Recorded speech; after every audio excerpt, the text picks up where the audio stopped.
The Interdimensional Highway, a Copper Frog story.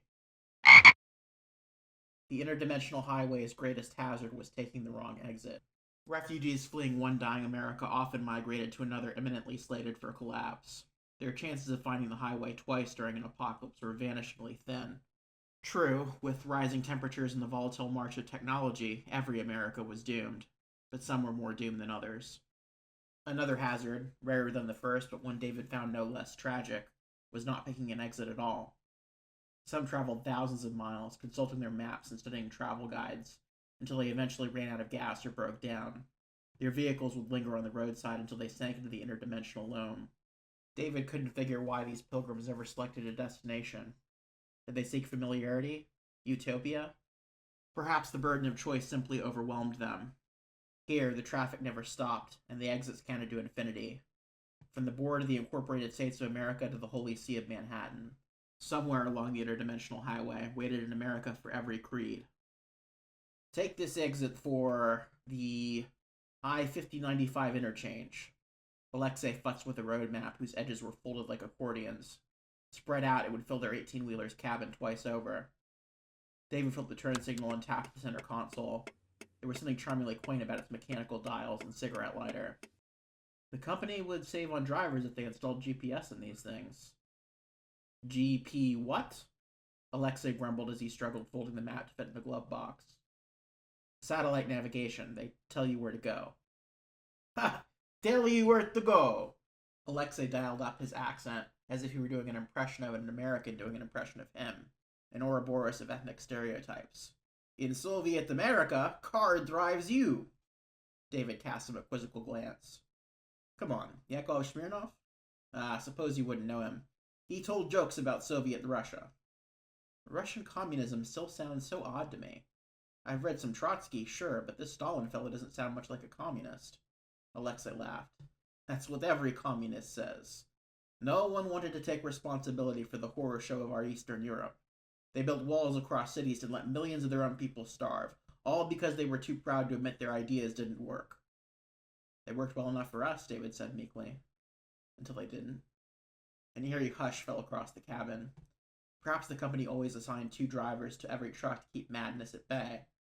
There wasn't much scenery out here. Crepuscular fog perpetually bathed the highway's shoulders.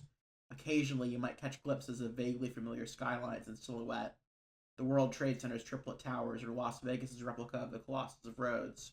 Echoes of passing dimensions. The other cars occupied an uncanny valley between Ford and familiar. Ford Geminis and Toyota Caravels. Did they not exist back home, or had I just forgotten? Most disorienting were the billboards enticing pilgrims to visit their Americas. One read, See John Lennon in concert every Friday at Carnegie Hall. Exit 21984.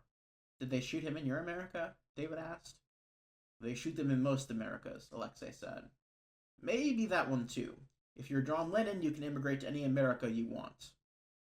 What about you? David asked. With 30 years under your belt, you could take your pension wherever suits you. Alexei was one of those rare breeds who had escaped 2 apocalypses. First through the Iron Curtain before his Soviet Union collapsed. Second through the Interdimensional Highway as the rest of his world did. People often joined the company to put mileage across the multiverse, but they trusted Alexei with their most valuable cargo, the kind whose manifests were laden with redactions. That was why David had wanted to drive with him. This is the problem. I am still searching for an America that suits me, Alexei said, wistfully. Or rather, an America without that which I hate most. Communists? Ideologies. Communism, fascism, religion, all different strains of the same disease. It spreads across these roads like the bubonic plague, starting wars and turning our countrymen against each other. When I find an America untouched by the sickness of ideology, then I will leave my truck behind.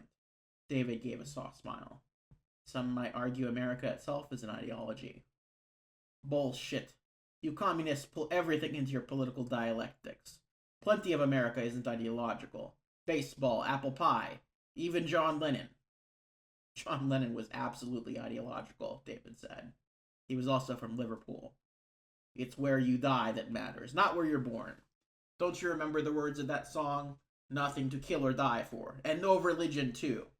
Perhaps when John Lennon wrote those words, he glimpsed the America I am searching for. Maybe so. David wondered if Alexei's John Lennon also wrote about imagining no possessions or people sharing all the world. Tires screeched as a minivan swerved into the adjoining lane. A jalopy striped in scuffed paint with an engine that coughed like a lawnmower barreled toward them. Rozvaluka! Alexei shouted. Watch out! Before David cleared her path, she smashed right into them. The entire bed rattled as he jerked the wheel to regain control of the 80,000-pound steel behemoth. An alarm flashed on the center console. As the truck stabilized, David glanced in the rearview mirror. The jalopy spun under the shoulder while the driver lolled in her seatbelt. We should pull over and check if she's alive, David said. No, Alexei barked. Get off the next exit. You want to drive into an exit blind?